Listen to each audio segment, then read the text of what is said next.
السلام علیکم ورحمۃ اللہ وبرکاتہ۔ بسم اللہ الرحمن الرحیم۔ گھمنڈ کا علاج۔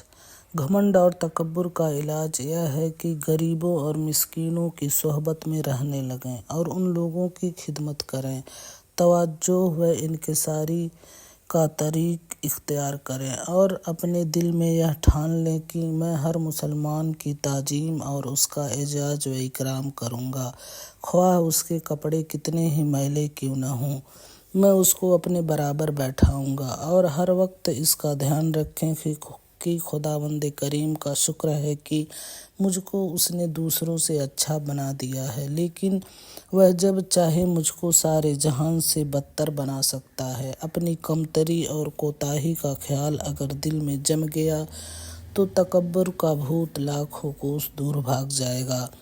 چغلی یعنی کسی کی بات کو سن کر کسی دوسرے سے اس طور پر کہہ دینا کہ دونوں میں اختلاف اور جھگڑا لڑائی ہو جائے، یہ بہت بڑا گناہ اور بہت خراب عادت ہے۔ تجربہ ہے کہ مردوں سے زیادہ عورتیں اس گناہ میں مبتلا ہیں۔ حدیث شریف میں چغل خوری کو رسول اللہ صلی اللہ علیہ وسلم نے گناہ کبیرہ بتایا ہے، یہاں تک کہ ایک حدیث میں یہ آیا ہے کہ چغل خور جنت میں نہیں داخل ہوگا، اور ایک حدیث میں یہ بھی ہے کہ تم لوگوں میں سب سے زیادہ خدا کے نزدیک یا ناپسندیدہ وہ ہے جو ادھر ادھر کی باتوں میں لگائی بجھائی کر کے مسلمان بھائیوں کے بیچ اختلاف اور پھوٹ ڈالتا ہے۔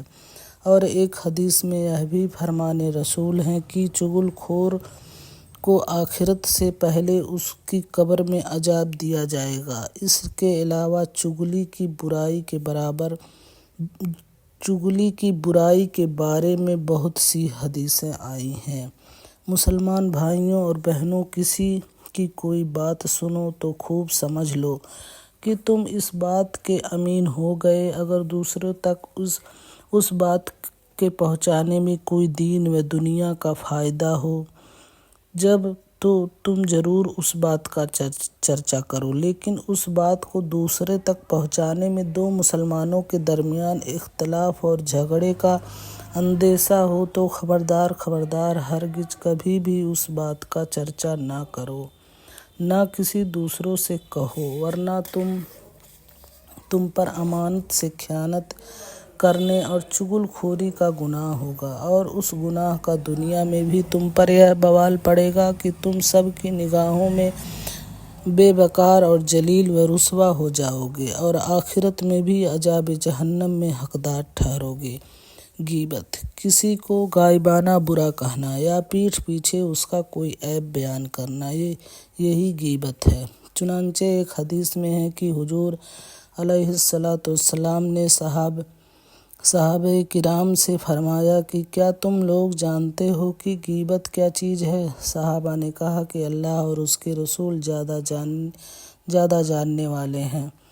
حضور نے ارشاد فرمایا کہ تمہارا اپنے بھائی کی ان باتوں کو بیان کرنا جن کو وہ ناپسند سمجھتا ہے، یہی غیبت ہے۔ تو صحابہ نے عرض کیا کہ یا رسول اللہ، یہ بتائیے کہ اگر میرے اس بھائی میں واقعی وہ باتیں موجود ہو تو کیا ان باتوں کا ذکر کرنا بھی غیبت کہلائے گا؟ تو حضور علیہ السلام نے فرمایا کہ اگر اس کے اندر وہ باتیں واقعی ہوں گی جبھی تو تم اس کی غیبت کرنے والے کو کہلاؤ گے، اور اگر اس میں وہ باتیں نہ ہو اور تم اپنی طرف سے گڑھ کر کہو گے جب تو اس پر بہتان لگانے والے ہو جاؤ گے، جو ایک دوسرا گناہ کبیرہ ہے جس کا کرنے والا جہنم کا ایندھن بنے گا۔